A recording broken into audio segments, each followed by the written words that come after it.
Bonsoir tout le monde et bienvenue au 5e épisode de BAM, Briques autour du monde. Ce soir, nous recevons Simona Orlandi. Donc, vous êtes avec nous ce soir en configuration webinaire. Vous voyez dans le bas ou dans le haut, ça dépend où se situent vos menus, deux icônes, l'une pour des questions et réponses et l'autre pour la conversation. Donc la conversation, vous avez déjà largement commencé à l'utiliser et nous vous en remercions. Mettez-nous peut-être d'où vous nous appelez, de quel pays ou de quelle région, de quelle ville en France. Je vois que le nombre de participants augmente au fur et à mesure, donc tant mieux. Nous sommes très contentes et contents de vous avoir. Je dis contente en premier parce que, comme vous pouvez le constater, ce soir, nous sommes peut-être en l'honneur de la journée des droits de femmes qui avait eu lieu hier. Avant-hier, pardon. Nous sommes 3 femmes et en plus, nous avons cette particularité, c'est que nous sommes 3 femmes italiennes. Eh oui, si signori. Et donc, Mathias, nous lui avons donné quelques cours d'italien très rapidement et il pourra aussi donner quelques mots d'italien peut-être. Mais Mathias est allemand. Je vais avancer maintenant que nous sommes, les participants sont arrivés. Il est 19h02, donc je vous propose de lancer la présentation. Mais avant de la lancer, dites un mot. Dites bonsoir, les amis. Allez-y, Mathias, Nadia, Simona. Bonsoir. Guten Abend. Buonasera. Voilà. Alors, ce soir, qu'est-ce que nous allons faire? Nous allons effectivement procéder à l'accueil, ce qui est fait.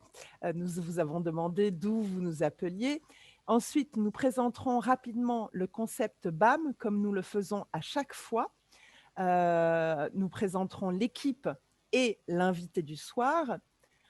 Enfin, un atelier concrètement, la 3e technique d'application ce soir, donc le paysage. Et Simona Orlandi nous parlera des études qualitatives avec la méthode Lego Serious Play. Et enfin, nous finirons sur une dizaine de minutes de questions-réponses. L'idée de BAM, c'est né parce qu'on voulait vraiment montrer concrètement la méthode Lego Serious Play en action et surtout le faire en français. Parce qu'on s'est rendu compte qu'en fait, en langue française, il n'y avait pas assez d'informations sur la méthodologie et surtout sur les applications concrètes. Donc, l'idée, c'est que nous avons décidé de faire venir des facilitateurs et des facilitatrices du monde entier qui parlent français. Et nous leur avons demandé de partager leur expérience dans peut-être un champ d'application spécifique. C'est pourquoi nous avons déjà eu comme invité Simon, qui est québécois et qui est professeur à l'université, donc qui nous a parlé de ses applications, de ses usages de la méthode à l'université. Marc, qui est présent ce soir et qui est belge et qui nous a parlé de Lego Serious Play dans le monde agile.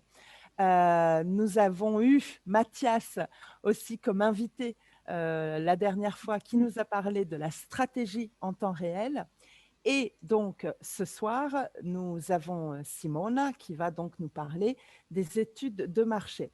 L'idée, c'était vraiment aussi de montrer, en fait, toutes les 6 semaines, d'avoir cet invité qui nous raconte ses usages, mais de vraiment donner à voir la diversité, c'est-à-dire la diversité des secteurs, comme je l'ai expliqué, mais aussi la diversité des techniques, parce qu'il y a vous verrez ce soir aussi, il y a les facilitateurs qui utilisent cette méthodologie pour l'appliquer finalement à des champs, à des contextes qui leur sont spécifiques.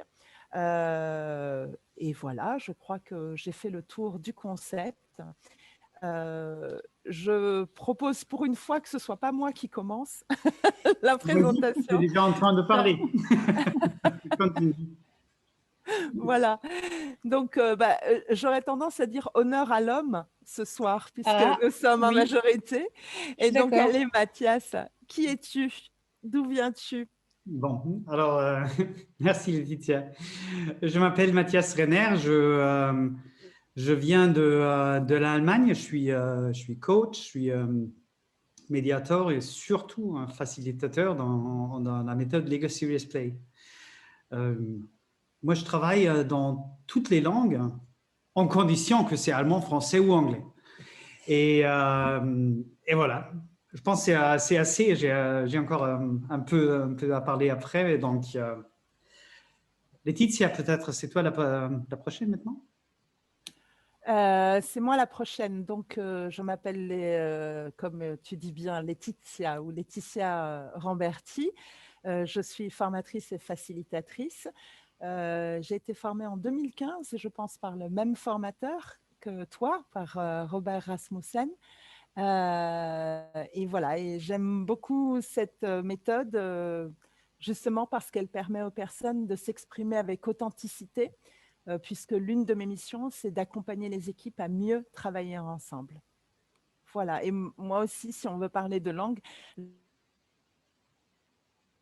Ah, j'interviens. Nadia. alors, je prends le relais, j'ai perdu le dernier morceau, mais partons dans des langues. Je suis italienne et française, et donc je facilite un italien, un français, et je rajoute aussi l'anglais. Donc, moi, je suis Nadia Benedetti. Je suis essentiellement facilitatrice en dynamique d'équipe innovante. Et donc, ma spécialité, c'est vraiment de booster les équipes pour qu'elles travaillent en créativité, à la recherche des solutions inédites à de nouveaux problèmes ou à des problèmes complexes. J'ai fait cela en utilisant beaucoup l'association neurosciences appliquées et Serious Play, parce qu'effectivement, les jeux aident beaucoup à dépasser l'effort d'apprendre et de faire différemment. Donc, bien sûr, dans les Serious Play, il y a Lego Serious Play, qui est une de mes méthodes privilégiées. J'ai été formée en 2015 par Jean Tsemo et Marie-Christine Dupont, et j'ai enrichi, si vous voulez, la méthode avec tout ce que j'ai pu apprendre au sein de Lego Education dans mon expérience dans les groupes. Et puis, j'ai surtout l'honneur ce soir de vous introduire notre invitée du soir, donc Simona Orlandi, qui est donc italienne. Simona, à toi. Oui, alors oui, bonsoir. Oui, je suis italienne, c'est vrai. Et je m'occupe de intelligence de marketing depuis beaucoup de temps et donc études de marché. Et c'est vrai que j'ai fait ça de la côté du client pour plus de 20 ans. Et après, à partir du 2013, comme consultante. Je m'occupe aussi de coaching. Je suis facilitatrice, soit dans le domaine business et ressources humaines. Et je m'occupe de coordonner des projets. Et si sont des projets internationaux, encore mieux parce que j'aime beaucoup les langues. J'aime beaucoup le contact avec la diversité, donc les cultures et tout ça. Et je suis hyper contente d'être là ce soir. Je suis passionnée de briques, de Lego Serious Play, du français. Et bon, je suis passionnée, c'est ça. Je suis italienne. Et donc, merci. Super. Alors, mais c'est bien, on a commencé à parler de passion. Je trouve que c'est un bon mot pour introduire finalement qu'est-ce qui fait la particularité de cette méthode. Mais vous voyez apparaître, et peut-être Mathias peut remettre le lien directement dans le chat, comme ça vous pourrez le copier et l'ouvrir après. On a fait un webinaire entier, en fait, notre premier webinaire, notre webinaire épisode 0, où on a parlé de l'histoire de la méthode, comment elle est née et quels sont les usages et quelles sont aussi finalement les finalités. Mais pour résumer très rapidement, en fait, l'idée, c'est que le but de la méthode Lego Serious Play, c'est de changer le format habituel des réunions pour que tous participent à 100%. Et le but, c'est de s'appuyer sur la possibilité que chacun, en s'exprimant, puisse faire émerger des idées. Et ces idées aussi vont faire en sorte que tous et toutes seront plus impliqués dans, après, le plan d'action éventuellement qui ressortirait dans effectivement les différentes solutions qui seraient mises sur la table. Je pense que Nadia pourrait en parler encore mieux et on fera probablement un épisode spécial sur le jeu pour lui faire exprimer ça, mais je vais dire la phrase à sa place avec cette idée que le jeu permet de libérer la créativité parce que on maîtrise la complexité en fait en découvrant le Lego Serious Play nous permet de découvrir des choses que l'on ne savait pas que l'on savait déjà. En fait, pour utiliser une image qui est très chère à Mathias, l'image de l'iceberg, vraiment, Lego Serious Play permet d'aller sous l'eau et de faire émerger les savoirs qui sont là, mais dont on n'avait peut-être même pas conscience. Je pense que j'ai fait le tour parce qu'on invite les gens non, à aller voir notre chaîne YouTube pour en savoir plus. Oui, le premier épisode, il est vraiment consacré à qu'est-ce qui fait la particularité de cette méthode. Là, je pense que c'est Mathias, non? Tu dois nous dire quelque chose sur les ateliers en général.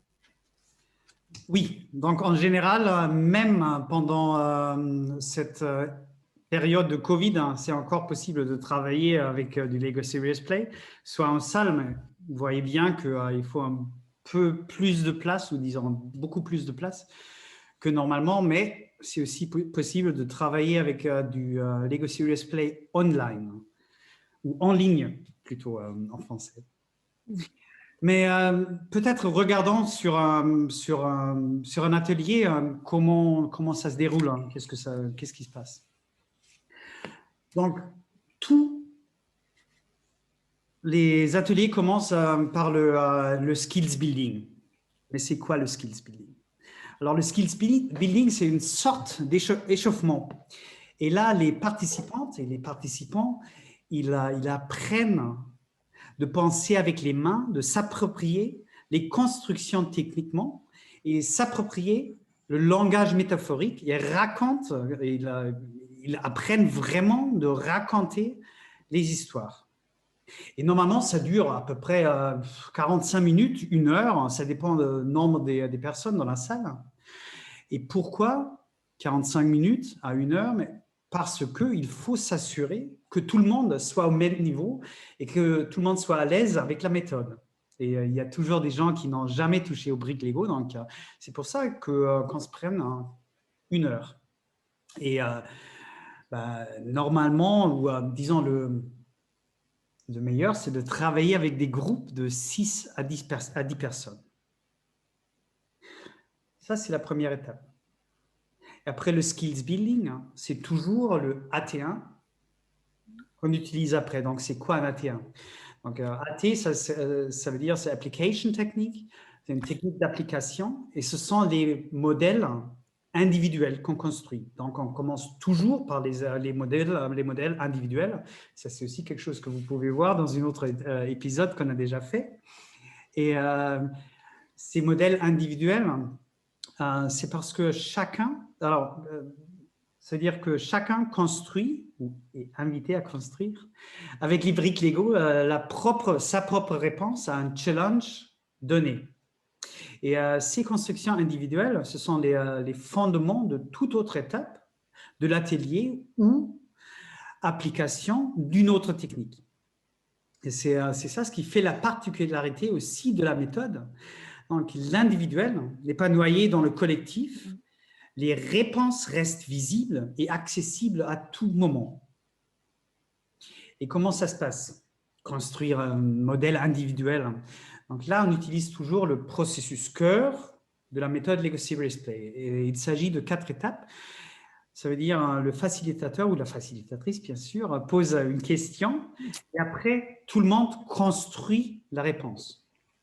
Et après que tout le monde a construit la réponse, il faut que tout le monde partage les modèles construits. Donc, ça veut dire que tout le monde donne la réponse. Et au final, on a une phase de réflexion, c'est-à-dire une fois l'histoire est terminée, les autres peuvent Bon. Alors, s'ils veulent, hein, ils peuvent poser des questions de clarification du modèle de l'histoire. Alors, ça, c'est toujours la base, les modèles individuels. Et après, normalement, on a deux possibilités qu'on fait. Bon, par exemple, on peut créer, on peut construire un modèle partagé. Et l'objectif, là, c'est de construire une vision partagée et commune du sujet traité. Et là, cette construction se compose de deux parties. Donc, chacun d'abord construit le modèle individuel qui répond à la question ou au défi lancé. Et ensuite, chacun sélectionne la partie la plus importante de son modèle. Et à partir de l'élément sélectionné, les participants posent leurs éléments et construisent progressivement un modèle partagé. Donc, un modèle partagé qui associe ces parties de manière à raconter une histoire cohérente. Et ce processus des négociations en intelligence collective amène le groupe vers un modèle vraiment unique et aussi de trouver, de créer, disons, une histoire autour du modèle et en finir seulement au moment que la version du modèle unique, du modèle partagé et de l'histoire va très bien pour tout le monde. Mais tous ces détails de modèle partagé, vous la trouvez dans notre chaîne YouTube. Donc ça, c'est une possibilité. Mais ce qu'on peut aussi faire avec les modèles individuels,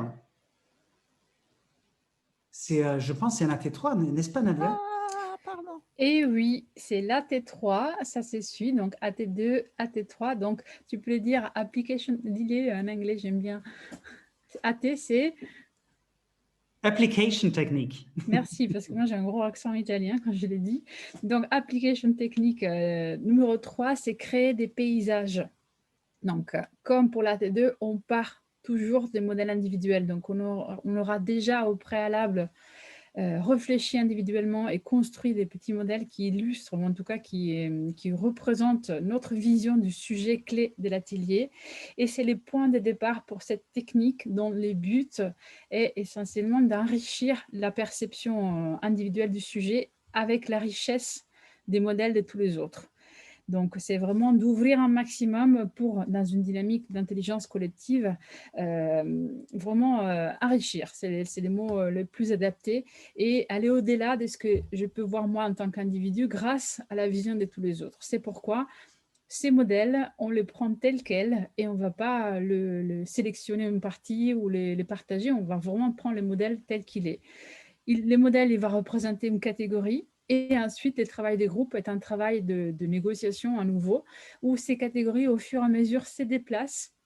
On verra comment, mais se déplacent pour, au fur et à mesure, construire un fil rouge, une cohérence, des proximités, des émergences qui font du sens et qui, au fil du temps, construisent une histoire qui fait du sens pour le groupe surtout. Alors, par rapport à la T2, ça peut paraître proche, mais en fait, ça ne l'est pas. Parce que dans la T2, il s'agissait d'aller au cœur, donc à l'essentiel du modèle individuel, sélectionner une partie, et puis ensuite converger vers une vision partagée, commune. Là, ce n'est pas la même dynamique. Là, il s'agit de négocier progressivement et au fur et à mesure faire émerger une cohérence systémique entre les différents modèles individuels qui restent tels quels et qui apportent toute la richesse sémantique qui peut être associée aux briques qui ont été utilisées. Donc voilà, ça c'est pour la partie un peu plus intellectuelle de l'exercice. D'accord, mais qu'est-ce que ça veut dire concrètement? Bon, voilà, Nadia, c'est notre théoricienne, notre professore. Alors, et concrètement, en fait, qu'est-ce qui se passe? Il se passe que les participants et les participantes construisent un ou plusieurs modèles individuels, parce qu'on peut avoir un paysage avec plusieurs modèles individuels, toujours en réponse aux défis posés. Par exemple, ça peut être les forces de notre équipe ou les caractéristiques d'un marché, etc. Et ensuite, ils et elles viennent poser les modèles, comme vous pouvez le voir sur la photo, à une certaine distance les uns des autres. Là, les distances n'étaient pas forcément respectées dans cette partie-là, mais parce que ces deux modèles-là il était nécessaire de les rapprocher pour donner justement renforcer cette cohérence. L'idée, c'est qu'il les pose d'abord sur une grande table, sans vraiment décider où les poser. Et au fur et à mesure, en fait, chaque personne va d'abord rappeler le sens du modèle pour que tout le monde ait cette notion de à quoi correspond le sens de chacun de ce modèle. Et ensuite, en général, c'est une ou deux personnes, et puis les autres vont aussi y mettre les mains. Et ben, on va déplacer les modèles de façon à raconter cette histoire, de façon peut-être aussi à les distancer, c'est-à-dire la position de chaque modèle a un sens. Si ce modèle il est éloigné de celui-là, eh ben, ça a un sens. Peut-être que effectivement, ce modèle, on va commencer l'histoire par ici, et ensuite on va passer par là. Vous voyez peut-être ma souris, et puis on va terminer sur ici. Ça aussi, c'est important. Contrairement au modèle partagé où le facilitateur, la facilitatrice peut demander et peut rentrer dans le modèle partagé par n'importe quel bout et peut demander de raconter l'histoire parce que c'est l'histoire vraiment qui est dans le modèle partagé. Dans le paysage, l'histoire, elle a un début et elle a une fin. C'est-à-dire, il y a une porte d'entrée et il y a une porte de sortie. Avec cette histoire, cette idée que la vision systémique soit une vision qui est partagée par tous les participants. Et l'exercice de répéter l'histoire se répète jusqu'à ce que tout le monde maîtrise cette histoire systémique et que tout le groupe arrive à raconter la même histoire en respectant, ça c'est très important, je le dis parce que Nadia y tient à chaque fois, en respectant l'individualité, c'est-à-dire le sens de chaque modèle individuel. C'est génial, non? C'est-à-dire le facilitateur, bah, il fait presque rien. Il fait une petite pause, c'est ça ce que j'ai compris, non? Et on aimerait bien, tu aimerais bien peut-être, mais non. Les facilitateurs, il fait, d'abord, effectivement, il s'est mis un peu en retrait. Il est important qu'il observe comment les groupes s'auto-organisent pour faire cet exercice. Mais mine de rien, il observe avec l'intention de quand même pousser les groupes au mieux de soi-même. Comment? D'abord, première chose que le facilitateur, la facilitatrice doit faire, c'est s'assurer que l'exercice est fait de manière corporelle aussi. Donc, je m'explique. Il peut y avoir tendance des gens à discuter des modèles sans les toucher, sans se déplacer, sans changer de position autour de la table pour changer des points de vue. Et ça devient un exercice purement cognitif, intellectuel. Alors que le but de la méthode, c'est d'impliquer aussi la dimension manuelle, mais aussi vraiment corporelle, physique, pour enrichir la pensée, pour amplifier en fait la perception des choses. Donc, première chose, s'assurer que les participants ne se limitent pas à parler entre eux, mais qu'ils bougent vraiment, qu'ils expérimentent vraiment qu'est-ce qui se passe ou comment on peut mettre les modèles sur la table, quelle est la proximité ou la distance qu'il faut mettre entre eux en fonction des catégories. Première chose très importante. Deuxième rôle du facilitateur et de la facilitatrice dans cet exercice, c'est s'assurer que ce ne soit surtout pas un exercice individuel. Il y a des personnes qui ont tendance ou qui ont cette facilité à prendre les leads, mais il faut quand même s'assurer que tout le monde participe à l'exercice et donc à la construction de cette vision systémique. Il y a déjà une petite astuce que Laetitia a annoncée, chacun ne déplace que son propre modèle, il ne peut pas déplacer les modèles des autres. C'est une astuce pour faire en sorte que justement tout le monde participe. Mais après, c'est aussi au facilitateur d'aller chercher tous les participants pour s'assurer que chacun contribue et sera donc aligné avec l'histoire qui va ressortir à la fin. Et puis, enfin, troisième grand rôle du facilitateur et de la facilitatrice, c'est challenger les groupes. Parce que vous verrez, hein, les groupes, c'est un exercice nouveau, on ne le fait pas tout le temps, et même les groupes habitués à travailler avec cette méthode peuvent avoir cette tendance au raccourci, à la facilité. Donc la tendance, c'est à faire des histoires linéaires, chronologiques. On commence par ça, et puis on termine par ça.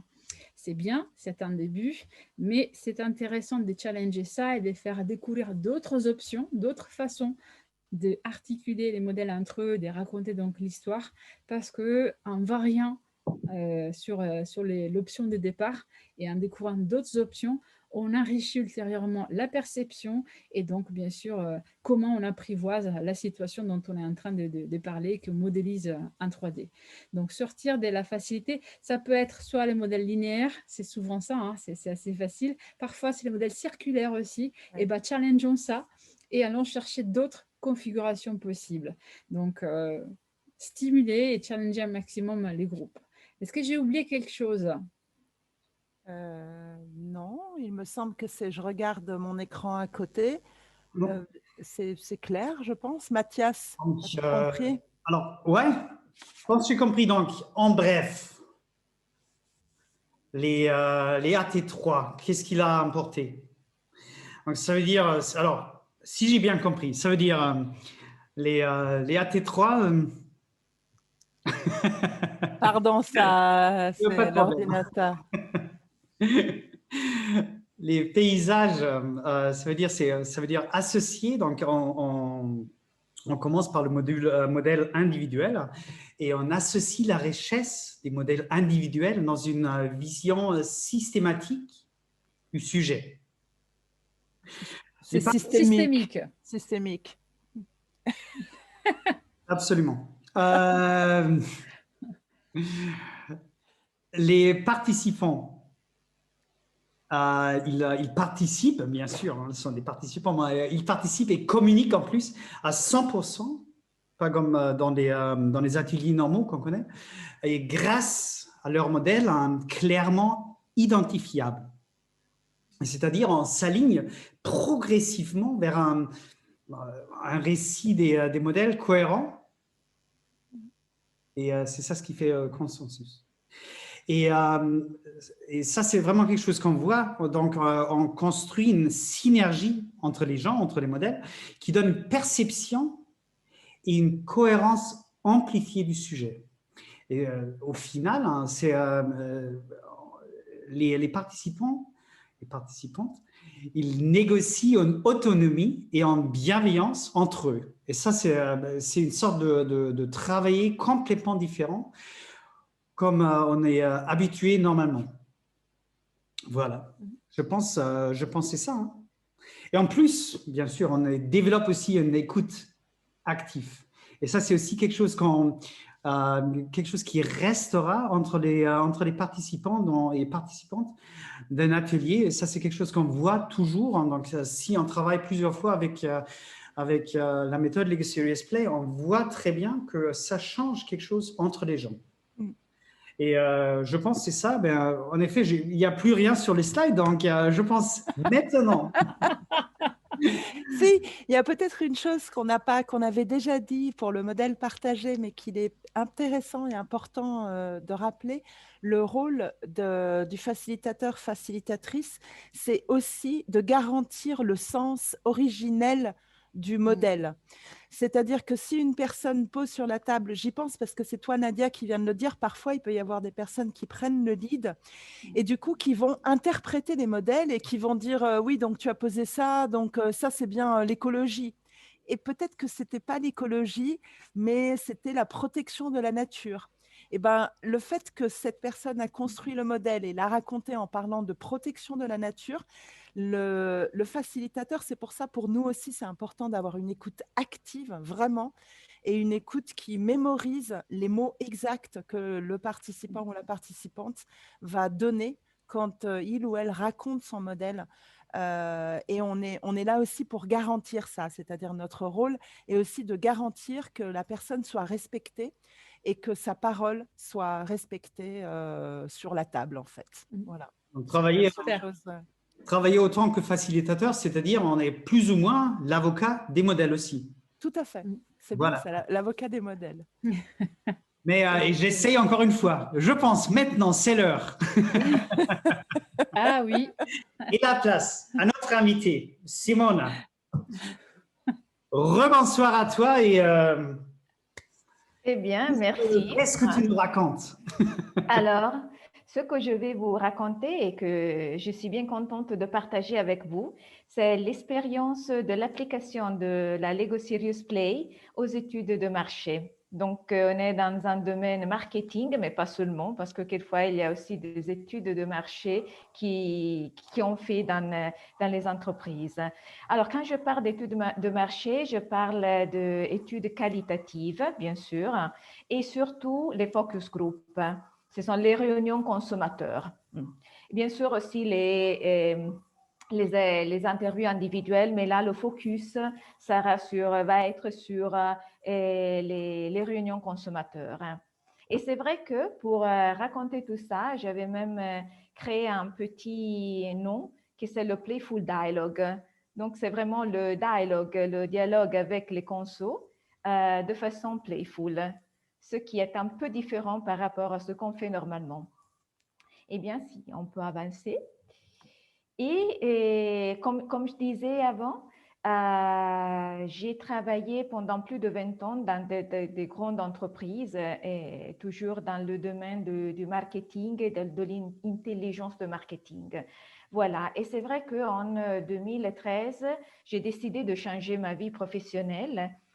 Je disais ma peau professionnelle, je ne sais pas si on le dit en français. Et c'est vraiment en ce moment où j'étais à la chasse de nouvelles stimuli, de nouvelles opportunités que j'ai rencontré le Lego Serious Play. Et c'était un collègue, un copain il m'a parlé de ça. Et tout de suite, j'ai senti qu'il y avait quelque chose de vraiment très intéressant là-dedans. Et donc, je me suis renseignée et bam, de là à 3 mois, 4 mois, j'avais pris ma certification avec Robert Rasmussen et c'était le 2014.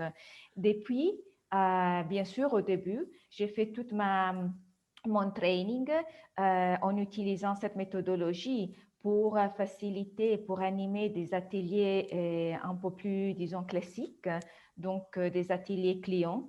Mais c'est vrai qu'en faisant ça, et comme j'avais cette grande passion pour les études qualitatives surtout, j'ai tout de suite compris que là-dedans, il y avait vraiment quelque chose de spécial et quelque chose qu'on aurait bien pu utiliser pour la partie études marché. Et donc, c'est de là que je suis partie avec mon expérience. Mais qu'est-ce que signifie d'utiliser Lego Serious Play dans la conversation, dans le dialogue avec un groupe de consommateurs? Et si on avance, je vais vous accompagner tout de suite dans une première expérience. Là, on est vraiment dans le marketing. L'objectif était d'étudier, d'explorer une catégorie de produits, les encas, les snacks. Et c'est vrai que c'était une étude qui avait l'objectif d'un côté de comprendre bien l'utilisation et les besoins des encas, des snacks aujourd'hui, mais aussi de commencer à construire un snack idéal. Donc vraiment, il y avait le présent et il y avait le futur. Alors, c'est vrai que ce qui s'est passé, c'est que vraiment, on a utilisé Lego Serious Play, bien sûr.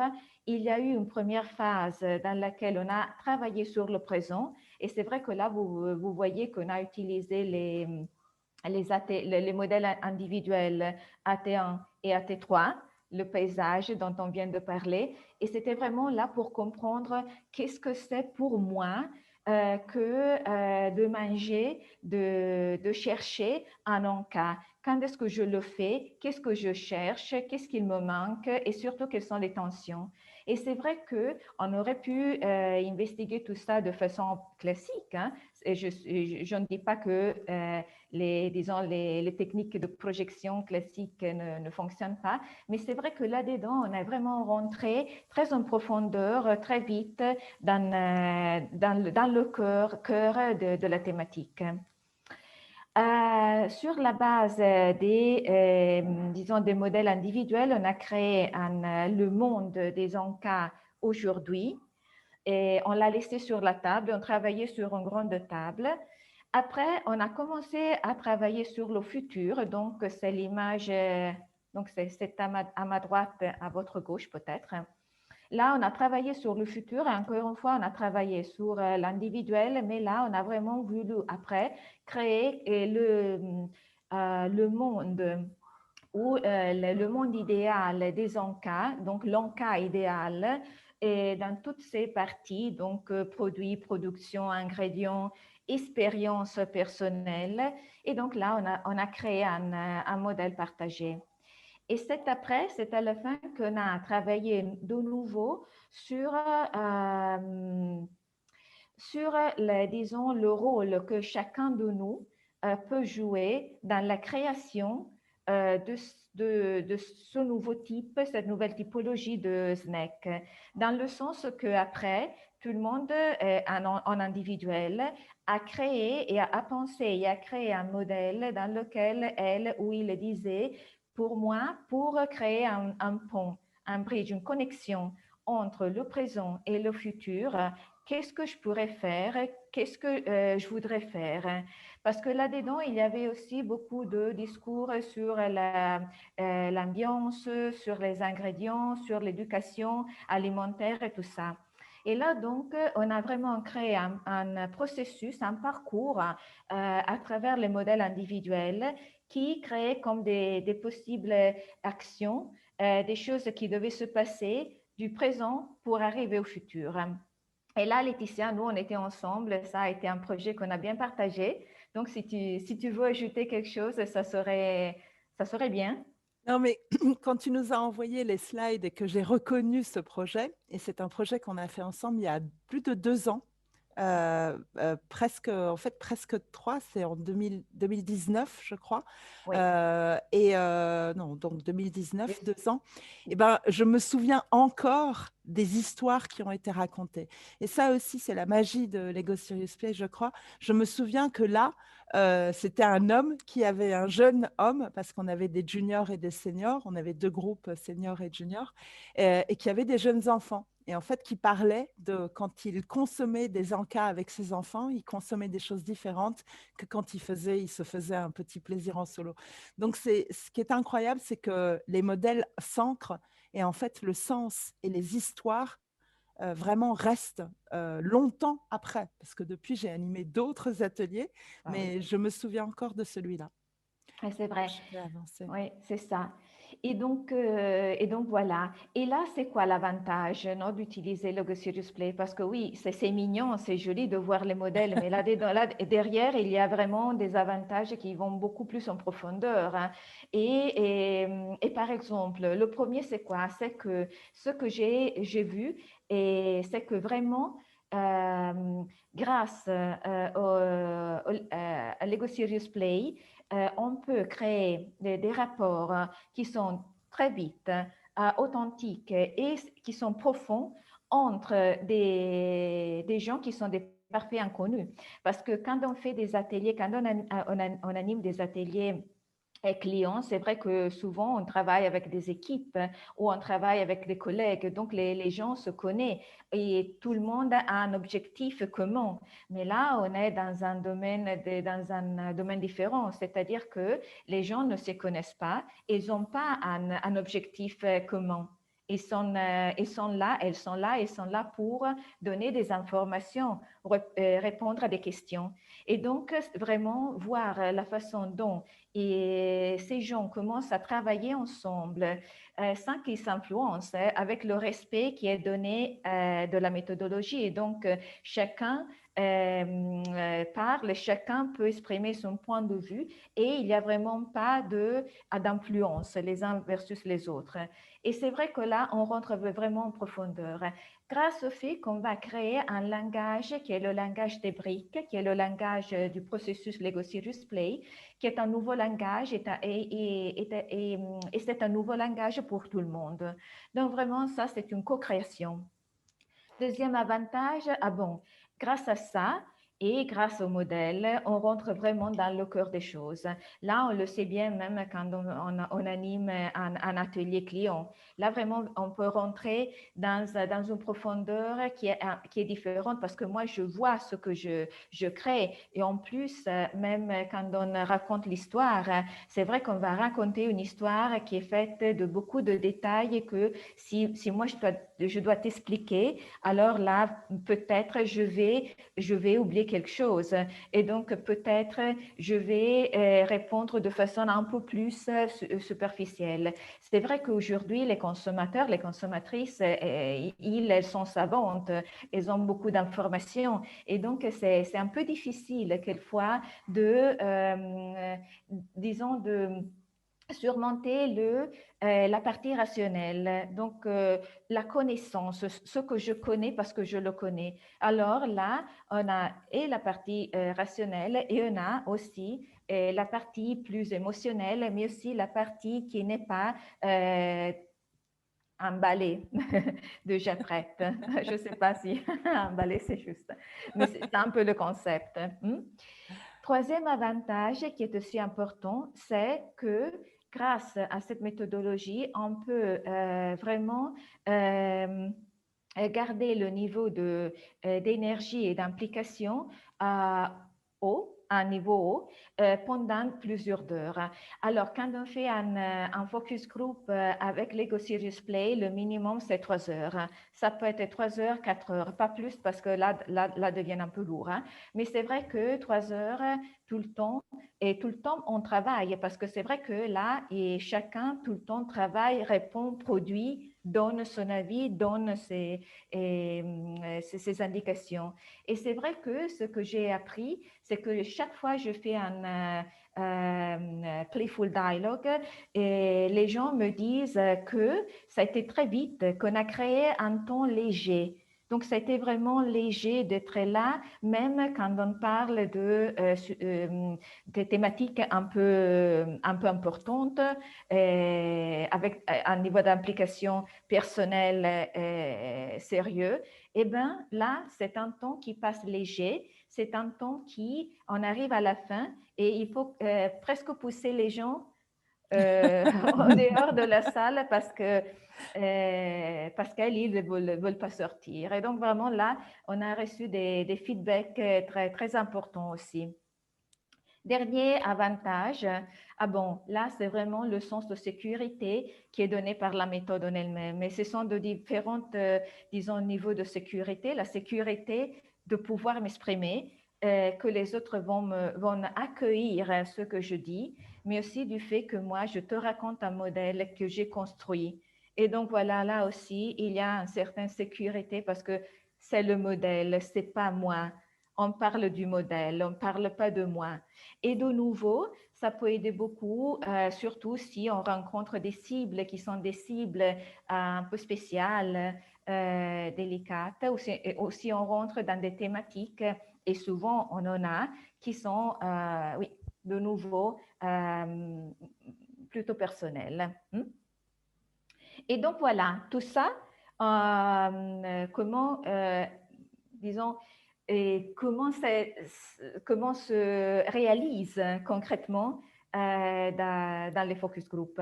Alors là, c'est une autre témoignage. C'est un peu comme éventuellement, hein? Ça ne sort pas témoignage. Donc, c'est une autre expérience.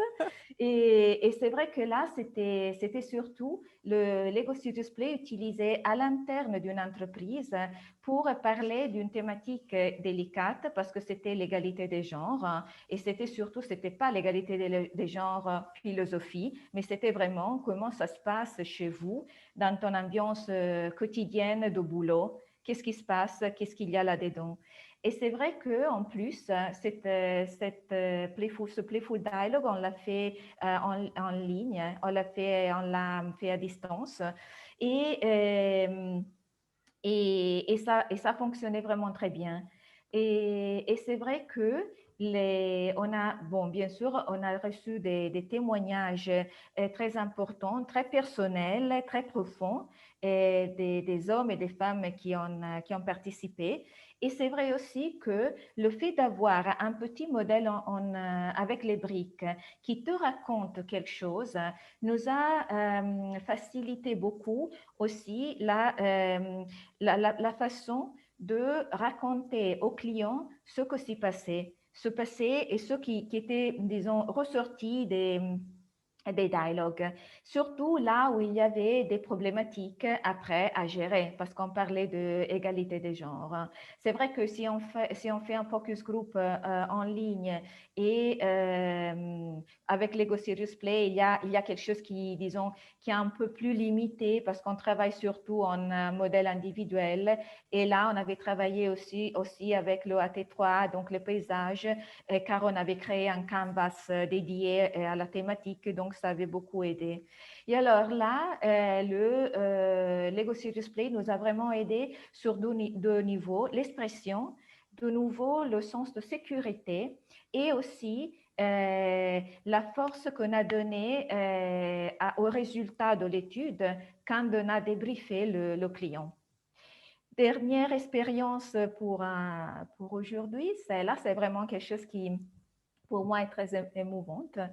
Et là, ça a été vraiment une expérience personnelle très, très forte et très profonde parce que c'était un projet marketing et c'était un projet qui avait l'objectif de comprendre les besoins de cibles un peu spéciales pour créer des activités en ligne avec le positionnement de la marque à faveur de ces cibles.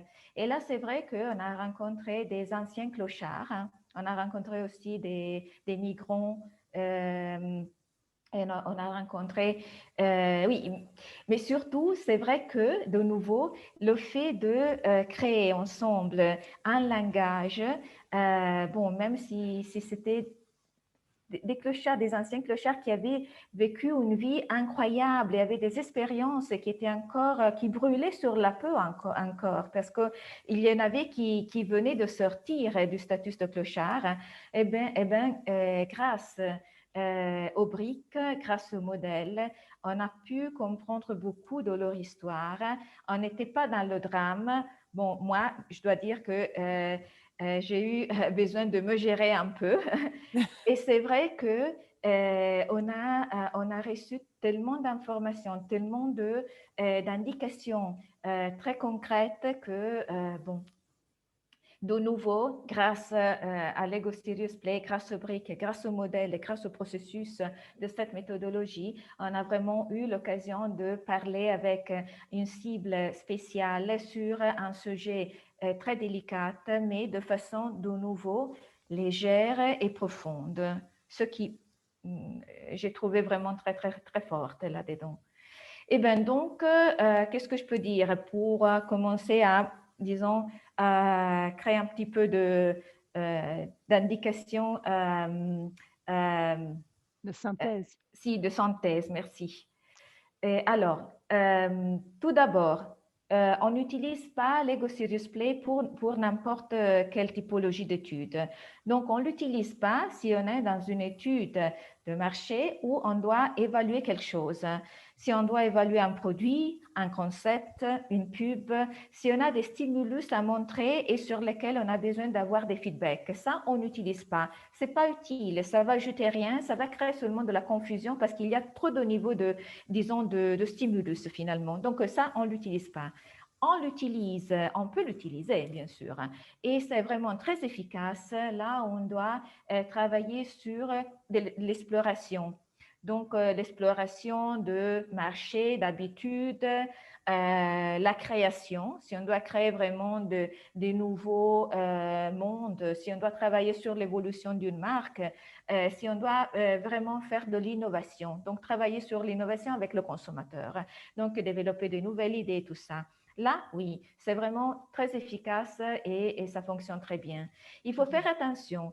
Utiliser Lego Serious Play dans les études de marché, ce n'est pas de prendre la même façon de faire Lego Serious Play avec le client ou d'animer un focus group et c'est tout. Il y a des différences, il faut faire attention. Tout d'abord, alors, si on est dans un atelier, si on est dans un focus group avec Lego Serious Play, alors attention parce que le skill building qui est déjà très important, comme Mathias nous l'a dit, dans les ateliers avec le client, là devient central. C'est vraiment très important parce que c'est le moment où on crée ensemble le nouveau langage qui va être le langage de ce groupe d'individus qui vont travailler, qui vont nous donner des réponses. Le modèle Lego, on sait que est le point du départ pour des explorations plus amples. C'est-à-dire que si dans le Lego Serious Play, on reste beaucoup dans le modèle de Lego et on nous apprend qu'on ne va pas, disons, faire des interprétations ou lancer des questions qui sont un peu au-delà du modèle, eh bien, si on fait un focus group, le modèle Lego, c'est vraiment le point de départ, mais c'est vrai que c'est le départ aussi pour comprendre encore plus. Donc là, il y a vraiment des questions qu'on va poser au-delà du modèle aussi. Donc, c'est un peu différent. Et de nouveau, c'est le principe pour moi, c'est-à-dire que si dans les ateliers clients, ce sont des équipes, ce sont des collègues qui se connaissent et qui ont un objectif commun, là, c'est vrai que chacun est chacun. C'est-à-dire ce sont des individus, ils vont nous donner des infos, mais ce n'est pas un projet de co-création dans le sens antique, dans le sens, disons, classique. Hein. Donc, l'AT2 dans la facilitation, ce n'est pas de créer quelque chose qui est commun à tous, mais de créer quelque chose ensemble qui parle de tous. Hein. Alors, par rapport à un focus group, qu'est-ce que ça change? C'est vrai que dans les focus group Kali, surtout là, le guide d'animation est un guide plutôt ouvert. Si on utilise Lego Serious Play, la structure est un peu plus légère et rigoureuse à la fois.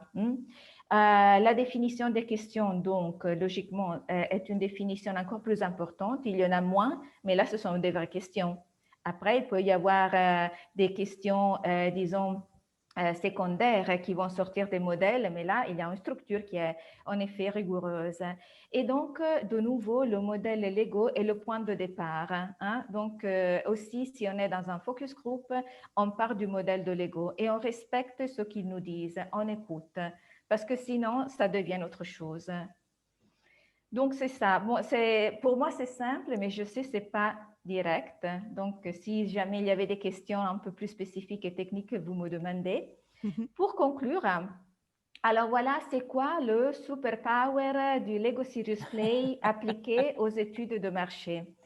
Alors, on a vu, ça va créer, et le Lego Serious Play crée vraiment un terrain de jeu qui est égal, qui est commun, qui est, en ce cas-là, vraiment fait dans un langage qu'on sait créer. Et ça, c'est important.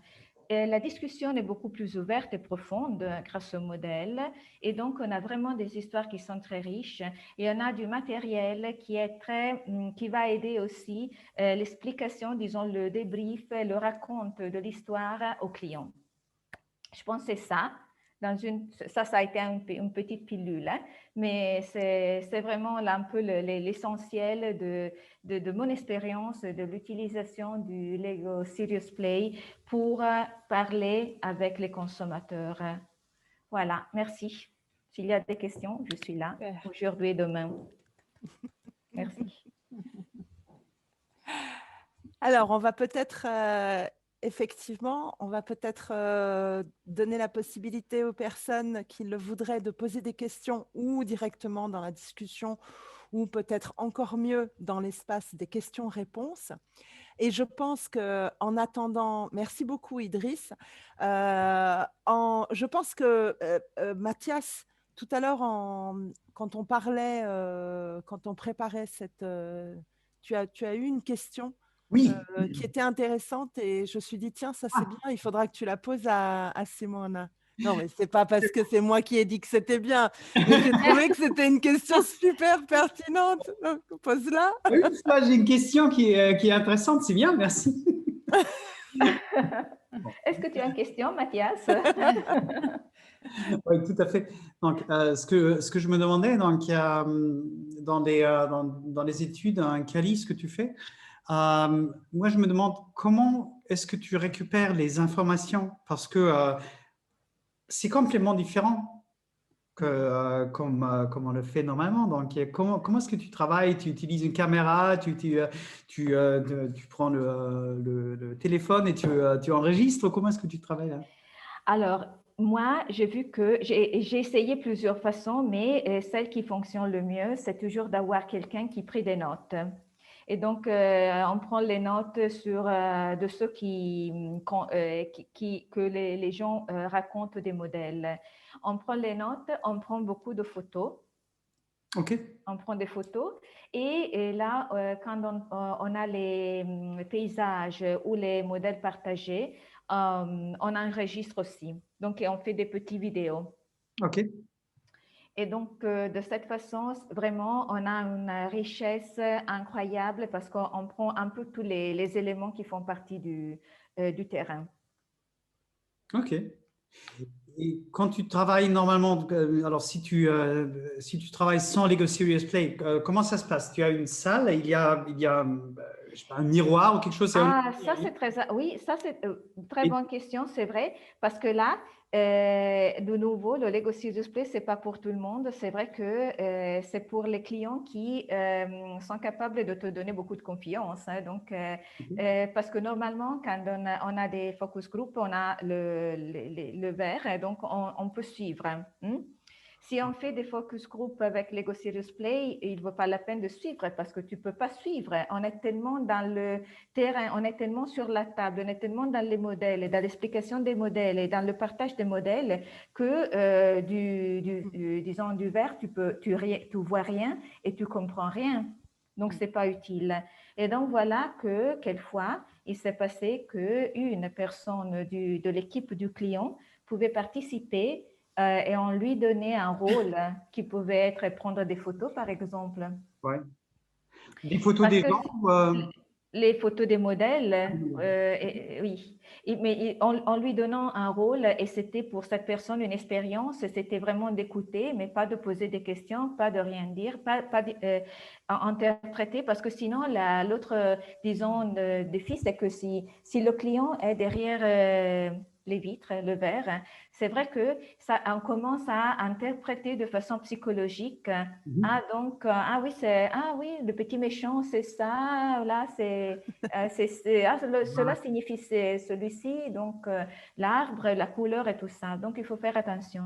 C'est vrai que vraiment, oui, les clients qui ont, disons, acheté ça sont des clients qui avaient expérimenté, on lui avait fait faire l'expérience de Lego Serious Play avant pour qu'elle puisse comprendre comment ça fonctionne et donc avoir, disons, se sentir à l'aise, même sans être là.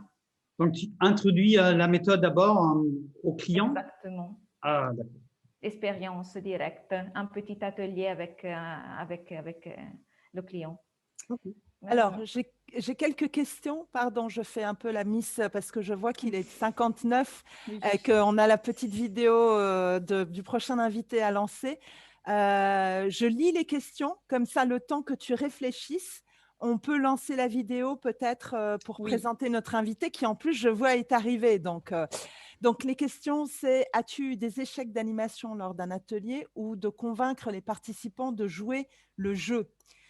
Des fois, les clients n'aiment pas ces jeux pour ses collaborateurs, vu sa difficulté de payer pour jouer. Oui, c'est vrai. Mais là, je pense que tu as en partie répondu, c'est-à-dire c'est des clients qui sont matures et qui sont convaincus par la méthode et qui sont aussi convaincus par la confiance qu'ils ont dans toi. Merci beaucoup pour ce moment. Est-ce que vous réalisez des focus group uniquement avec le Lego Serious Play ou parfois un focus group classique s'impose? Le client soit demandeur du jeu. Donc, réfléchis. Et puis, il y avait eu aussi une question de Claire, mais je ne sais pas, Claire, si tu veux que je remette la diapo ou si tu avais une question précise. Donc, si tu peux préciser ta question pendant que Nadia nous présente la vidéo de notre prochain invité mystère. On sera dans quel pays la prochaine fois? On sera dans quel pays? Ah, on sera au soleil. Oh oui, on fait du teasing, c'est le moment du teasing. Au soleil. La semaine dernière, il nous a dit qu'on avait à peu près les mêmes températures. Ouais, donc, voilà. donc, on lance les paris où on va voyager. Voilà. la où on prochaine va. fois et qu'est-ce qu'on va découvrir. Voilà. Donc, soyez prêts, on y va.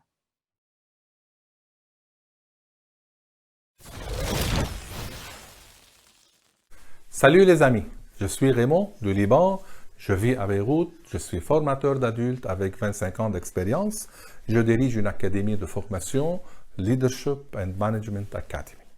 J'exerce mon travail de formation dans le monde arabe, surtout au Liban, Syrie, Irak, Dubaï et Jordanie, où je propose des programmes de développement en gestion, éducation, neurosciences et en leadership pour des professionnels dans des entreprises, écoles, ONG et aussi pour des réfugiés syriens et irakiens.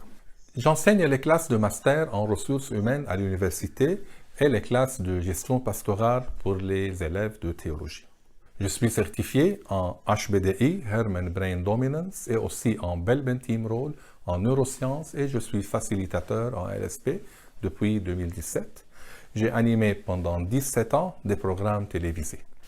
Lors de ma formation en LSP avec Jean-Jacques à Bruxelles, je me suis demandé où j'étais toutes ces années, pourquoi je suis aussi tard pour découvrir cette magie, la magie de connecter les mains avec les neurones, pour en faire sortir des miracles. Je suis heureux de vous rencontrer pour parler du travail dans la diversité et comment la LSP a donné sens à cette diversité et qu'est-ce qu'elle a révélé comme piste de réflexion, surtout dans le travail humanitaire avec les gens les plus démunis. Merci pour l'équipe BAM pour cette initiative. بشوفكن ب 28 نيسان. باي.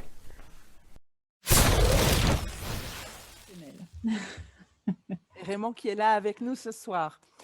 Comme d'habitude d'ailleurs, comme Claire, c'est un fan absolu de BAM depuis ses débuts. Donc, il y avait cette question, est-ce qu'il t'arrive de faire effectivement aussi des focus group de façon plus classique? Tu n'animes pas que des focus group avec Lego Serious Play, Simona. Bien sûr, focus group classique, hein, oui, ça arrive, hein, et c'est plus souvent que des focus group Lego Serious Play, parce que là, c'est encore beaucoup la nouveauté, hein, et donc c'est vrai que, de nouveau, c'est pas pour tout le monde, mais si. Je pense que Claire est encore là. Il est déjà 8h03, donc nous avons 3 minutes de retard sur notre planning habituel. Nous sommes heureux de rester quelques minutes avec vous si vous avez encore des questions. Est-ce que Claire, pour ne pas frustrer, est-ce que tu veux que je remette, Claire et Flore, est-ce que vous voulez que je remette le slide ou est-ce que vous aviez une question précise par rapport aux différences? En fait, je veux me former sur LSP. Avez-vous des questions pour moi?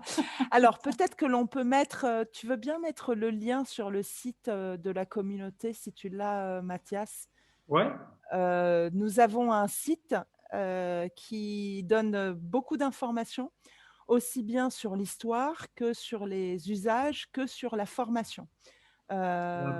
Prochaine formation, si je me souviens bien, c'est à Berlin, le 4 mai. Mais ça, c'est en allemand. En anglais. Ah, en anglais, d'accord. Et je pense qu'il y en a à peu près tous les mois en France aussi. Donc voilà, allez voir sur ce site, Idriss, et vous verrez effectivement toutes les informations d'inscription. Donc la question, c'était, Simona, je n'ai pas compris si Simona utilise aussi les Lego, mais autrement qu'en approche LSP, c'est ça? Oui. Alors, j'utilise les Lego seulement dans le Lego Serious Play. Ça, c'est un peu mais j'utilise le Lego Serious Play aussi pour des ateliers qui sont des ateliers clients.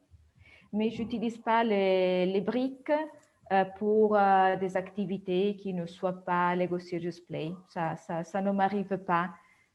Quand j'utilise les briques, c'est surtout dans un processus Lego Serious Play. Mais j'utilise Lego Serious Play pour des ateliers clients, pour des focus group. Et les ateliers clients peuvent être sur du marketing et business, mais aussi ressources humaines, donc dans des thématiques encore plus personnelles, même dans du coaching.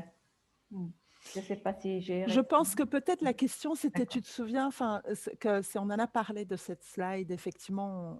C'est un peu difficile, hein? Elle était un peu... En fait, l'idée, c'est vraiment qu'est-ce qui change par rapport à un atelier client classique. Et le fait de, peut-être que ce qui induit en erreur, c'est le fait de dire le modèle Lego, mais c'est plus le modèle…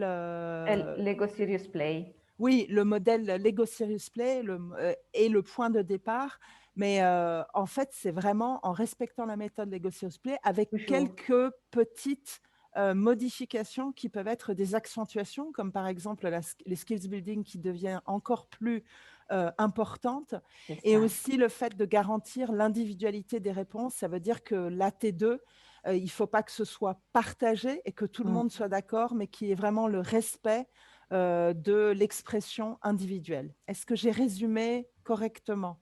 Parfait. C'est exactement ça. Je te remercie beaucoup. Ça, c'est vraiment, c'est exactement ça.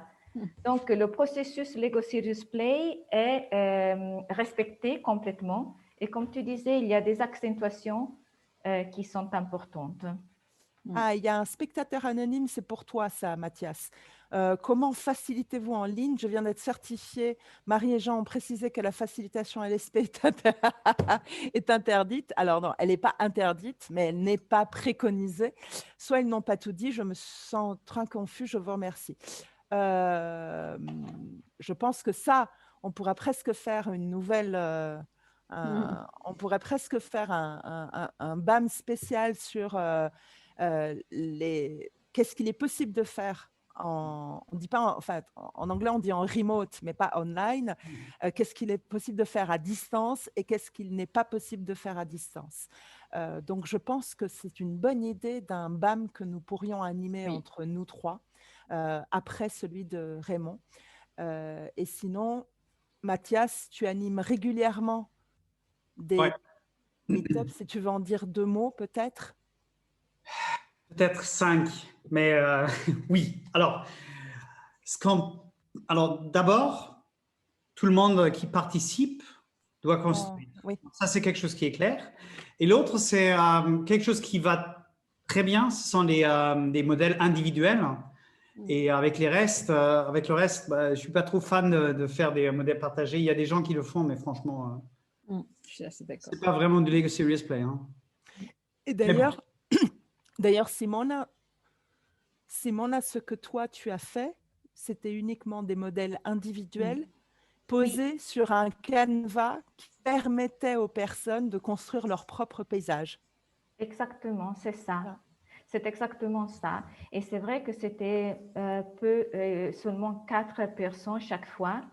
Et c'était un peu plus limité, mais en tout cas, ça a bien fonctionné. Mais il faut bien savoir que c'est différent, exactement.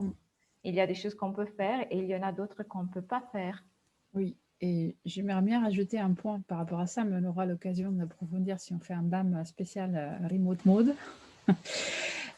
J'aimerais bien refocaliser le tout sur le fait qu'on travaille avec des personnes et le but, c'est que ces personnes arrivent à un résultat et non pas de valoriser les briques.